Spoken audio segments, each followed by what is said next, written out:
Hello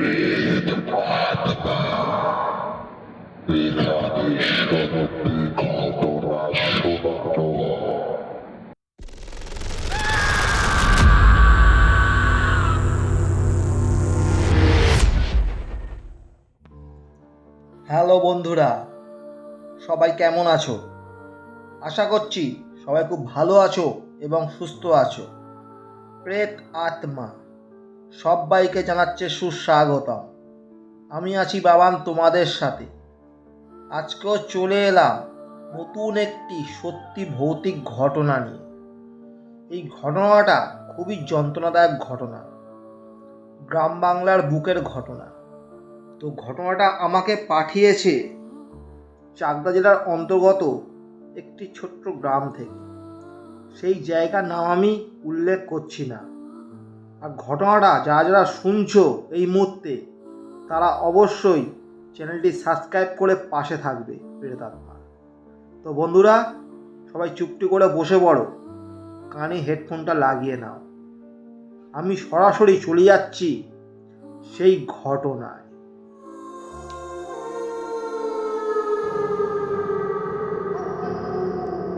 আমি সৌম্য, আমার বাড়ি চাকদা জেলার অন্তর্গত পাশে ছোট্ট একটি গ্রামে।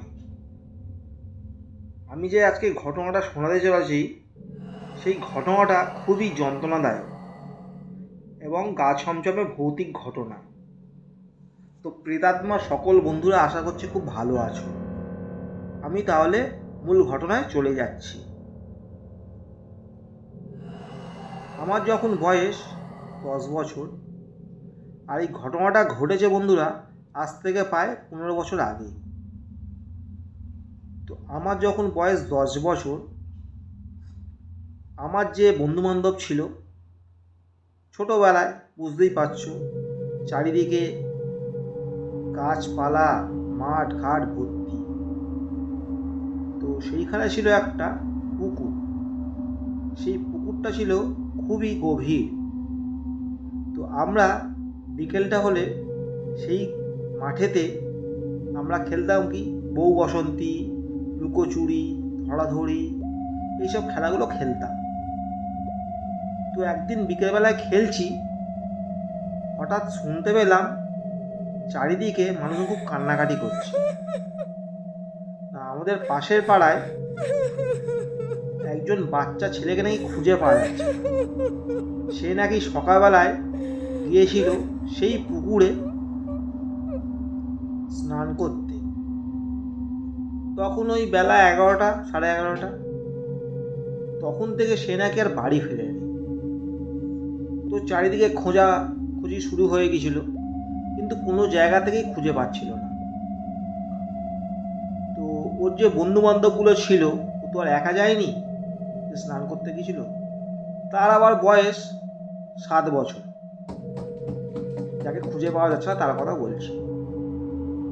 বা তার যে বন্ধু বান্ধবগুলো ছিল, তখন তাদের বাড়িতে গিয়ে যখন জিজ্ঞাসা করা হচ্ছে, বলছে যে না, আমরা তো স্নান করে চলে এসেছিলাম, ও পুকুরে এপার থেকে ওপার চলে গেল, তারপর আর দেখতে পাইনি।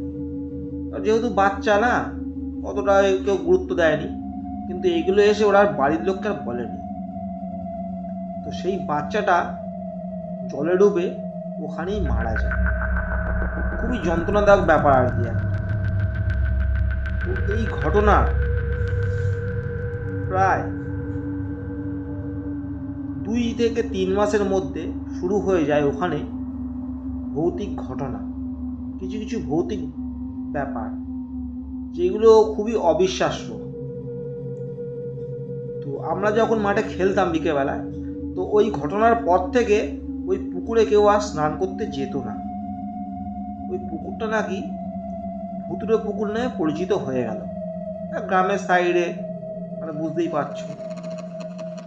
তো আমরা এরকম বিকেলবেলা একদিন খেলছিলাম মাঠেতে, খেলতে খেলতে সন্ধে হয়ে যায়। সেই মুহূর্তে এবার আমি স্পষ্ট দেখতে পাই, আমার সাথে আরও 2-1 জন বন্ধু ছিল আমার যে সমবয়সী, দেখতে পায় নিজের চোখে যে বাচ্চা ছেলেটা মারা গিয়েছে না, সেই বাচ্চা ছেলেটা আমাদের দিকে মুখ করে তাকিয়ে হাসছে, আর ওর গা থেকে সাদা রঙের একটা উজ্জ্বল আলো বেরোচ্ছে। ফার্স্টে ওরা দেখে বুঝলো যে ওই ভাইটা নাকি ফিরে এসেছে, পুরো মানুষ, কোনো রকম আবছা মূর্তি নয়, কিন্তু গা দিয়ে বড্ড উজ্জ্বল সাদা আলো বেরোচ্ছে। কোনো কথা বলছে না, শুধু মুচকে মুচকে হাসছে। সেই দেখে ওরা সঙ্গে সঙ্গে ভয় না পেয়ে ওই দিকে ছুটতে শুরু করে, ওই পুকুর পাড়ের কাছে। যত সামনে যাচ্ছে ওই ছেলেটা তত যেন মিলিয়ে যাচ্ছে, আস্তে আস্তে আবছা হয়ে পুরো মিলিয়ে যায়। তো এটা খুব ভয় পেয়ে যায়, বলছে এই যদি মানুষ যদি হতো তাহলে তো থাকতো, ও কি তাহলে মনে ভূত হয়ে গিয়েছে? আমরা এটা মনে মনে ভাবছি, নিজেদেরকে বলছি। তো সেই সব দেখে আমরা যে যার বাড়ি ছুটে চলে যাই, আর এই ব্যাপারটা কাউকে কিছু বলি না। জানি এটা যদি বলি তাহলে আমাদেরকে মাঠে যাওয়াটাই বন্ধ করে দেবে বাড়িতে। তো এরকম আর একদিন শুনতে পেলাম আমারই এক বন্ধু ওই পুকুরে খেলতে খেলতে একটা বল চলে যায়। তো সবাই মিলে ওকে বলা হলো যে তুই বলটা গিয়ে নিয়ে তোর কেমন সাহস দেখ। ধরো বলটা আনতে গিয়ে দেখি আর ফিরছে না। আমরা সঙ্গে সঙ্গে তখন ছুটে গেলাম, গিয়ে দেখছি যে বন্ধুটা অজ্ঞান হয়ে ওখানে পড়ে রয়েছে ঠিক পুকুর পাড়ে। তো আমরা এবার ওখান থেকে সঙ্গে সঙ্গে ওকে নিয়ে এলাম, বন্ধুটাকে চোখে জল ফল দিয়ে কোনো রকম সেবা সুস্থা করা হলো। এতটাই ভয় পেয়ে গিয়েছে এমনকি প্যান্টে টয়লেটও করে ফেলেছিল। তো তারপরে বলল ও যখন বলটা আনতে গেল না, তখন নাকি ওকে চুলির মুঠি ধরে খুব জোরে মুখ রগড়ে মাটিতে ফেলে দেয়। ও স্পষ্ট ফিল করেছে যে চুলির মুঠি ধরে নাড়াচ্ছে আর মুখটা নিয়ে মাটি থেকে গুঁজে দিয়েছে। তো এবার এই ঘটনাটা সবার সাথে জানাজানি হয়ে যায়। তখন যে বাড়ির ওই ছেলেটা মারা গেছিল তার বাড়িতে খুব ভালো করে নাকি যাগযজ্ঞ করতে বলায় ওখানকার ঠাকুরমশাই, মানে পণ্ডিত। যজ্ঞটুকু করার ফলে তারপরে বলল যে তোর ছেলের আত্মা শান্তি পায়নি।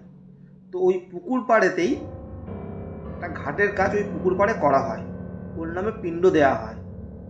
বন্ধুরা কি বলবো, কোনো ঝড় বৃষ্টি নেই, হঠাৎ পিণ্ড যখন দিল, জল দিল, ওই গাছেরই একটা মোটা ডাল, মানে ওই পুকুর পাড়ে একটা গাছ ছিল, একটা মোটা ডাল হঠাৎ ভেঙে পড়ল, যেটা সবাই দেখে অবাক হয়ে গেল যে এটা কি করে সম্ভব।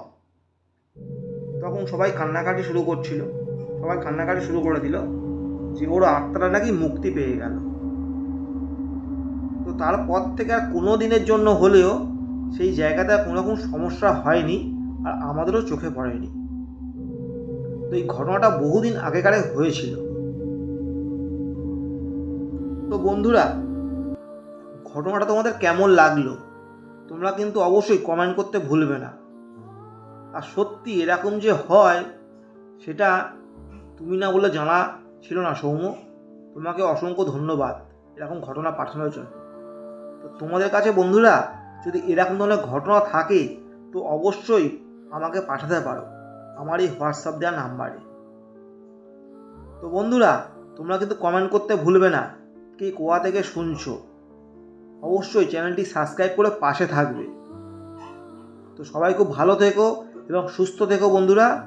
তো আজকের মতো তাহলে টাটা, গুড নাইট।